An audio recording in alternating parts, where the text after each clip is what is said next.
will you take a financial risk on me? The day that I finally got really picked up was the day that I realized, I made a joke, Warlock Holmes. He went home and started writing it, and then realized, you know something, actually, Sherlock Holmes is just going into public domain now. And it hasn't been out of print since 1890. It's in print in 180 countries. There are literally millions of fans in place for it already. And overnight, I went from knock knock, hi, I'm a writer, do you want to take a chance on me? To knock knock, hi, I'm a writer with a newly trademarkable version of the second most profitable public domain character after Santa Claus. Would you like to take a chance on me? And suddenly, many more doors were open. The panel that I'm not doing here, because I do at many cons, is mining the public domain for fun and profit. I've heard a lot about mining public domain. That's what makes Marvel and DC scared right now. It's the fact that they're close to losing key things like Superman, Batman, Spider-Man, even Disney with Mickey Mouse. They're afraid of losing all these characters due to public domain. That's because they're all hitting their earmarks. Now, they don't want that to happen. That's why they're trying to push that public domain back further. And kind of losing. I mean, I have faith that Disney money will eventually carry the day, but right now we're right on the cusp of a whole bunch of stuff rolling in. H.P. Lovecraft, I swear, is the next big bait that's rolling in public domain. And it will be successful. Yeah, yeah. Because there's already a new video game based on Call of Duty already, and they're just like, did you guys just have a game recently? Now there's another one? Yeah, I know. And as long as it keeps with the same mechanics of that game, I'd be happy, because it's like, there's not been a lot of good horror games that actually have a mechanic that really scares you to play. Yeah, something. For Cthulhu, I almost have to go back to Sanity's Requiem for that to get like a good, okay, 2 a.m. creepy game to play. Yeah, anytime that your factor of survival is based on your heartbeat and make sure you don't go to cardiac arrest, that's kind of a scary thought. It's like, I'm scared. Oh, I'm dead. Yeah. I'm gonna start all over. Silent Hill. Yeah. I don't think a video game scared when the me. beat stick is far more important than the gun, that's really very important. Because in most of the Cthulhu stuff, it was the beat stick that won the day over the guns. Well, and then Fatal Frame. Never played that. I can never get a hold of it. It's hard to get your hands on that game. But I mean, the fact that a camera is your only weapon, it's like, wait a minute, I got a camera? Really? And I'm fighting ghosts and, oh no, that's too much. But good game, the mechanics are great. Like, we had a question or comment. Yeah, because I don't think I've played a game that scared me as much as Fatal Frame. Yeah. Okay, well, you guys just sold me. Yeah, the mechanics are, it's something else. I don't even know that one. What's the platform? PS2. It was originally a PS2 game. Huh. I have to check that out. It's old school. Very old. Oh, I don't mind old school. I'm old school. It's like Manhunter old school. Yeah, I think that's probably a good idea. Did you guys, anybody out there with questions? I make fursuits. Do you guys have any tips for character design? Character concepts and stuff? Because I want more suit-friendly designs that aren't like aggressively complicated. Because all What do this you want to do with the suit? wear it. Okay, that's the obvious part. But I mean, more fan-friendly designs that are easier to make at home instead of. Study Disney. Because Disney uses simpler lines. Yeah. Disney tends to use softer things. Look at the Teenage Mutant Ninja Turtles art, Eric Larson and Kevin Eastman. Because the Turtles have gone through so many. They started really aggressive looking Yeah. to what they are today, really nice and friendly looking, and they're approachable characters. Compare what we saw in the comic book to the 90s cartoon, which I like to say was horrible, because I read the comic book instead, black and white. But even what they made so children will be associated with the character that's fan-friendly. Okay. A lot of times, it's just understanding how simple shapes work, how shapes complement other shapes, colors complement each other, because colors also create emotions. So if you're going to make a bright red thing, it's going to stand out to in a room. But if you want more of a soft, kind of quiet character, maybe do blues, and so on like that. And just stuff like that, just studying guys who actually do this. Because Walt Disney was a master of this. Yeah. Not it's nice to look at the new stuff, Oh, yeah. but if you want to look at anything, look at what Walt did, the Mhm. first 4 films, because Walt knew how to sell. Walt actually, after Cinderella, hated every product after that, because he knew all the shortcuts they did. He wanted no shortcuts. He wanted everything perfect. So look at what Walt did too. Study Walt, a lot of Walt. Oh, by the way, Cinderella, public domain. Yeah. I'll also add to that, because I actually know a lot of cosplayers professionally. Yeah. Is that what I would go ahead and do is like, I know, what is it, Ivy Doom Kitty's here, right? And she's a professional cosplayer. I would actually interject with her and basically say, well, you know, I have some ideas and could you help me? Because most of the professional cosplayers on the circuit, I mean, they do this stuff professionally. So they have an idea because they're already designing, you know, Yeah. characters like for Overwatch and whatnot. Yeah. Now, granted, I don't know if she does the furry stuff at all, but I mean, I know there's a little bit of difference between the two communities. But Yeah. I mean, it's kind of the It's a same. lot of overlay. Yeah, there's a lot that they tie to each other, but I almost get, you know, opinions from a cosplayer person. Okay. And weird pet peeve, my other job, I'm an X-ray and MRI technologist. And I always like characters that look like they have realistic or functional anatomy. Yeah, like built from the bones up, you know? Yeah. You know, every muscle has 2 attachment points, and here's why. And you know, when you get a character that looks biologically, like they make sense and are interesting, I'm maybe in the minority, but that always makes me sort of key in on the character. Okay. Function first, then form. Yeah. You can't be cool to me and be completely unreasonable, you Yeah. know, unless that's the sell, you know. Unless just you're so- a Giger. Yeah, well, even Giger though, like Giger's anatomy is, it's this sort of insectoid Yeah. slash, you know, like exoskeleton slash skeleton hybrid. But I'm just talking about looking at his other work. The stuff that functions we've seen on film. creators on It's like I was surprised to hear that he was also designed on Wile, Yeah. which One of them is. was really interesting. But you know, we see that, but if you look at the list, it's only one thing to stand in the light. Oh, yeah. Visually, it's flat art is great.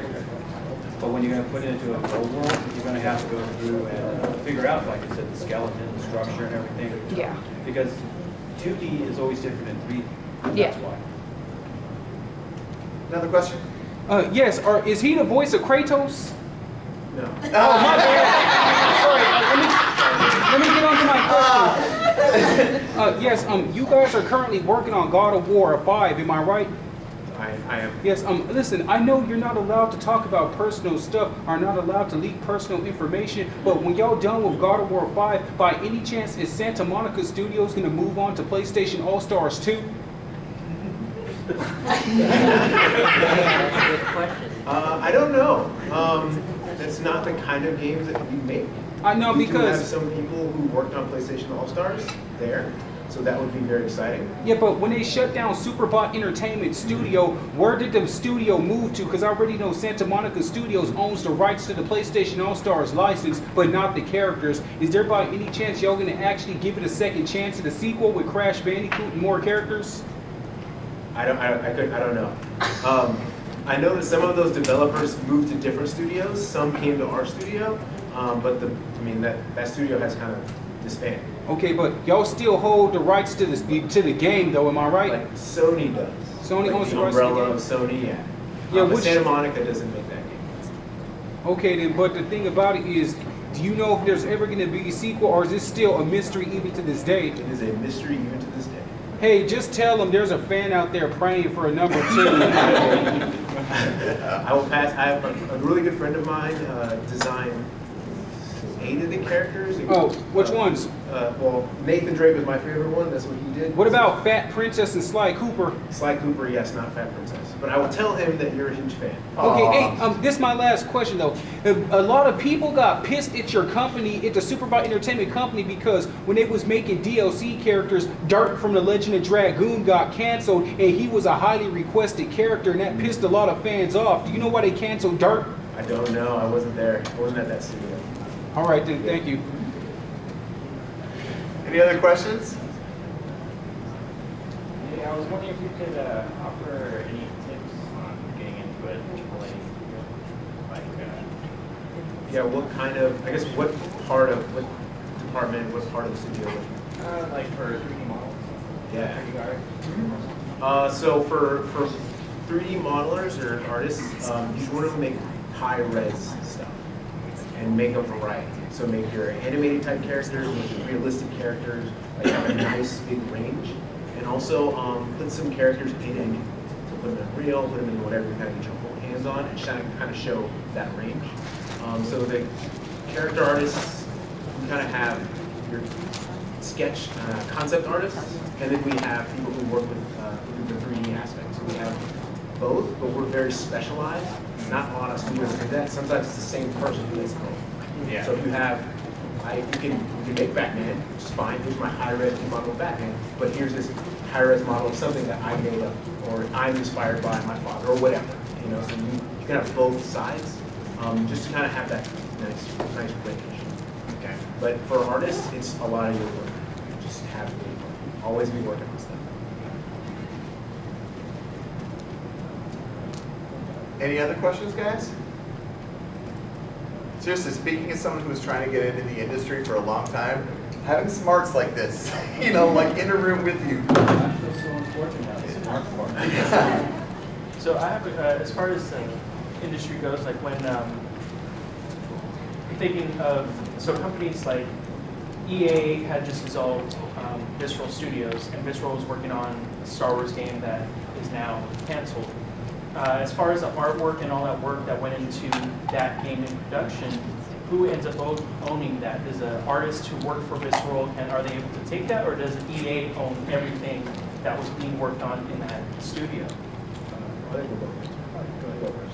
So what ends up happening when the game gets, in most cases, when you sign your NDA with your studio, you don't own a studio.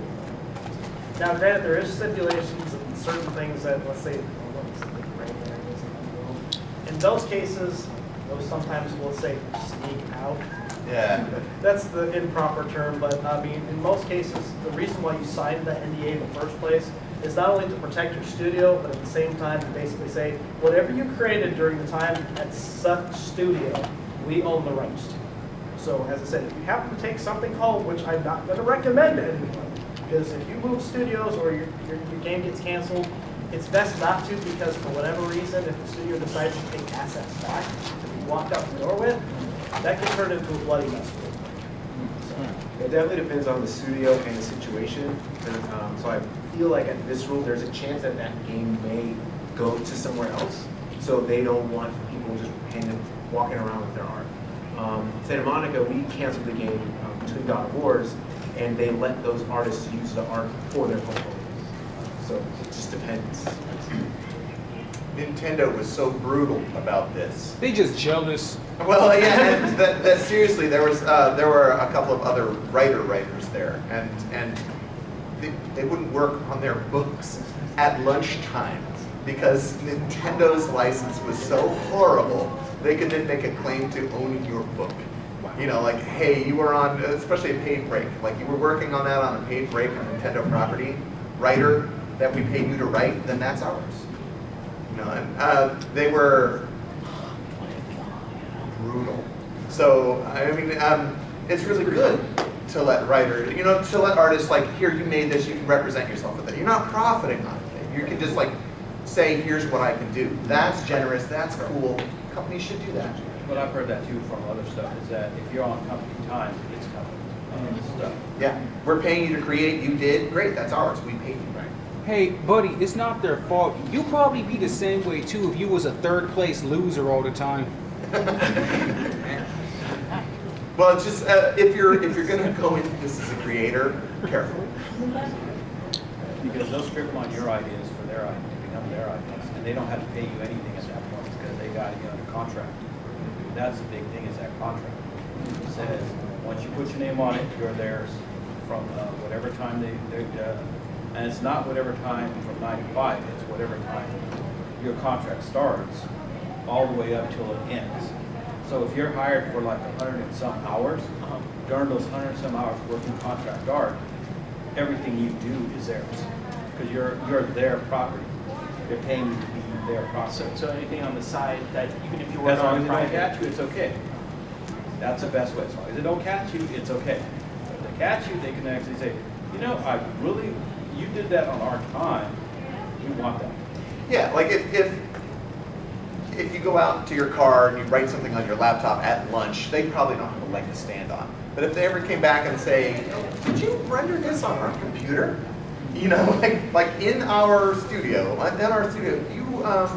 wow, that is ours. Wow. It's the same way colleges get around a lot of stuff. It's like the stuff you see in commercials. It's technically yours, but because you use their equipment, they can use it as theirs. Facebook's been doing that a lot lately, that if you put something on their thing, they own it. That's why you put it on a site like DeviantArt that says it's yours, then you put it on theirs, because it's there first. That's why.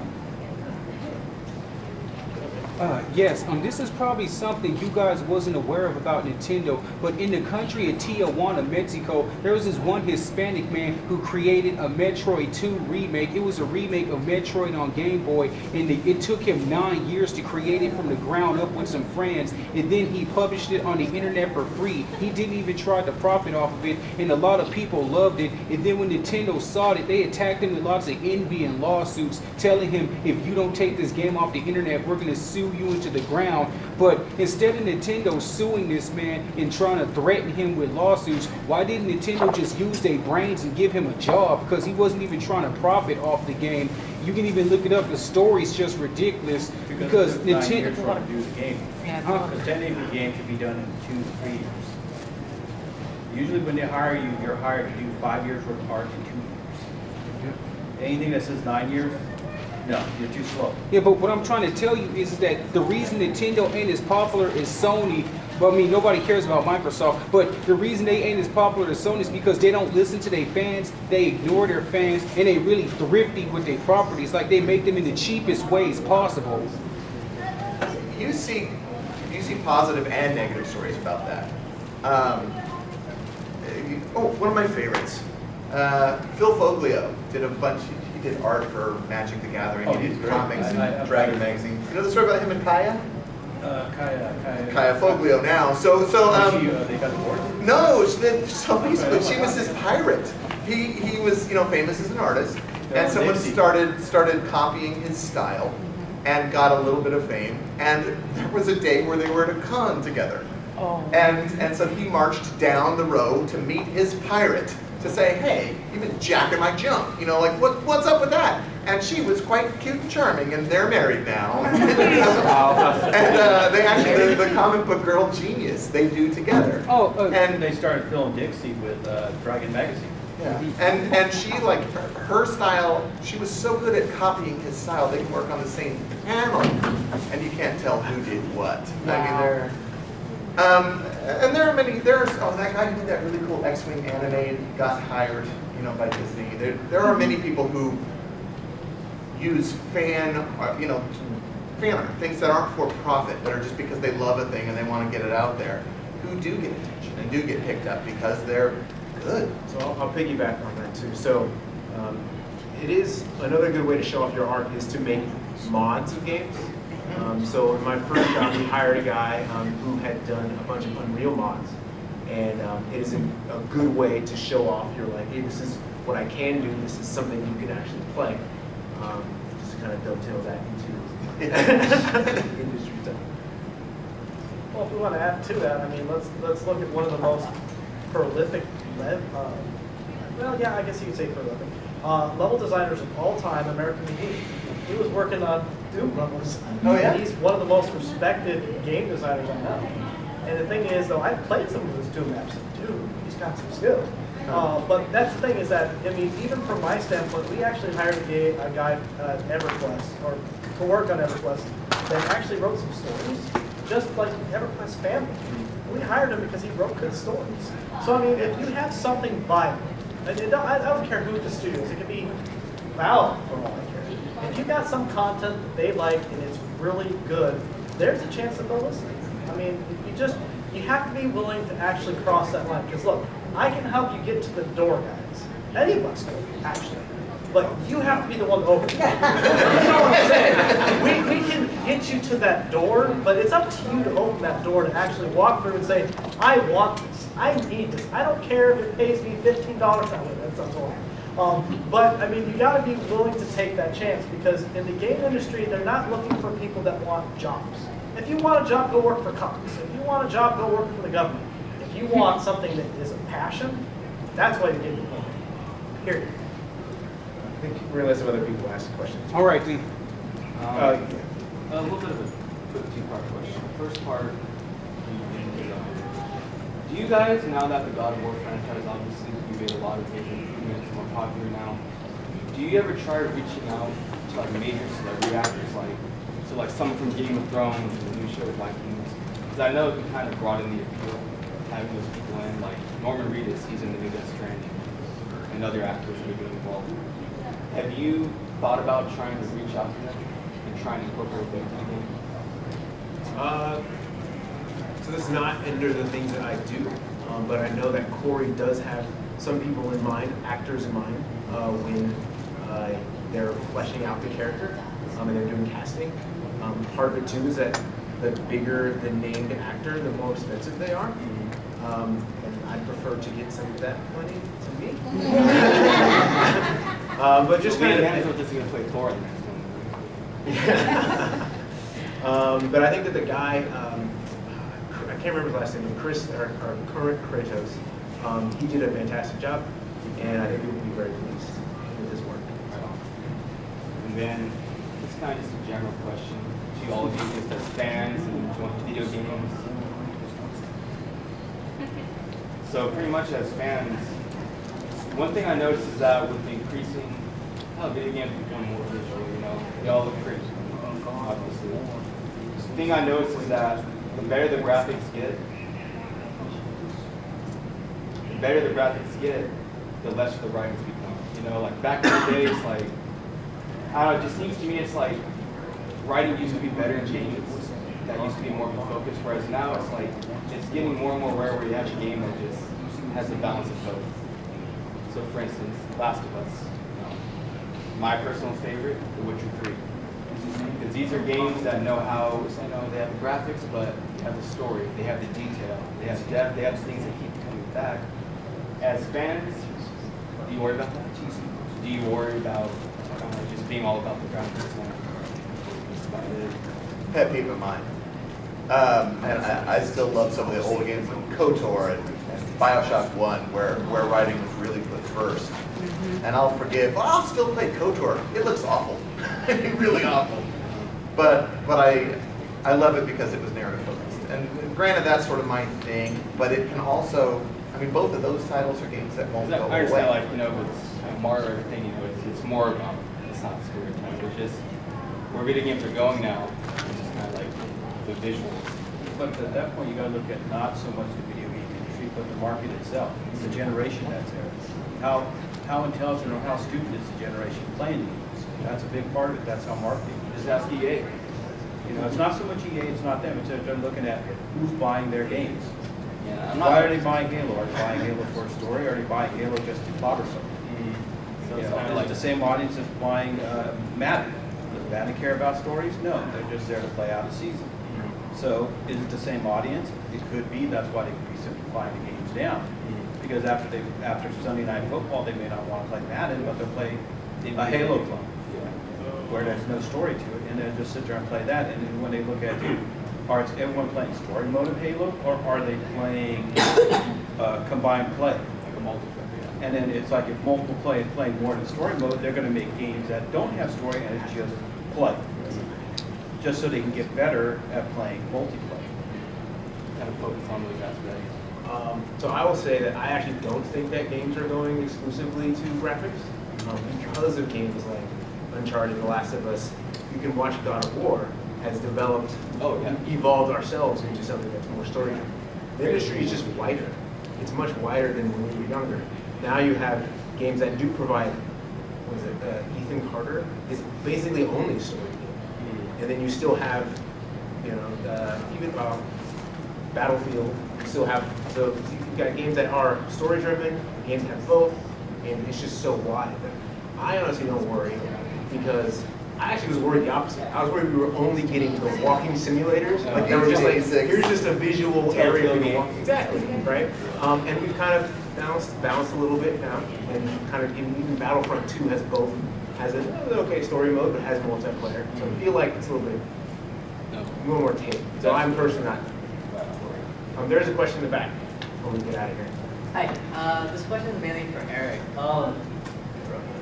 Since you worked on like EverQuest and stuff, I'm like a pretty big MMO junkie. So what's your opinion on MMOs today?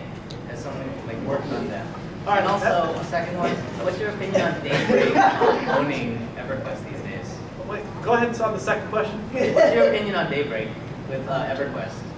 All right, so I'll be honest and answer both of those. Okay, so the MMO industry to me right now is stale as hell. Okay, let's be honest. Okay, so you have A, World of Warcraft, and B, everything else. I don't like that mentality because everyone wants to be the next World of Warcraft. I'm like, you can't. It's impossible. Okay, if you can dethrone EverQuest, that means your shit's good. Because let's be honest, let's see, Ultima Online, killed by Sony. We destroyed Ultima Online. Asheron's Call, well, we destroyed them too. Dark Ages and Camelot, we destroyed them as well. Now, ironically, then it comes along this company called Blizzard. Okay, we're gonna put out this MMO. We at Sony were like, you guys that did StarCraft, come on, get out of here, that's not real. And then the fact that they knocked us completely off our throne. There's nothing to touch World of Warcraft at this point. So stop trying. So if you want to make an MMO at this point, this is what I suggest.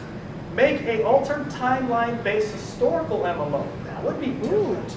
Maybe make an MMO about the Chinese mythology history. That would be different. Something that engages players on a different level. I'm so sick of the stale approach. Just like, well, we're going to put out Neverwinter Nights and we're going to compete with World. No, you're not. Just stop. If you want to make a good MMO, engage the players on a level they've never been engaged before. Let's say, I don't know, what would be another good, a cyberpunk MMO. That would be cool. So right now, unless something unique and something different comes out, you might as well forget it. There's only one king in the castle right now, and that's Warcraft. And in regards to Daybreak, okay, the only reason I'm going to rip them really bad at this point because I saw EverQuest Next as maybe a breath of fresh air to a degree. Because, I mean, mixing Minecraft with Worlds of Warcraft on colorful sprites, it was kind of a cool idea. It really was. I thought EverQuest Next could have been something interesting. The problem is they put so much money into that H1Z1 game. Why? Okay, I understand esports is popular. Okay, I understand it's a very big thing. We're trying to wrap it up. Okay. Sorry. But if you're going to be a viable studio in today's economics, the first thing you need to do is do one of two things. Either destroy EverQuest completely, bury the game, set it on fire, move on. Or what you do is you basically do what they haven't done yet. Bring EverQuest Online Adventures back. Make it available for PlayStation 4, Xbox, and PC.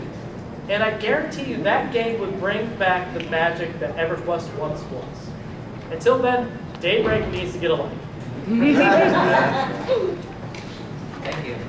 All right, thanks guys.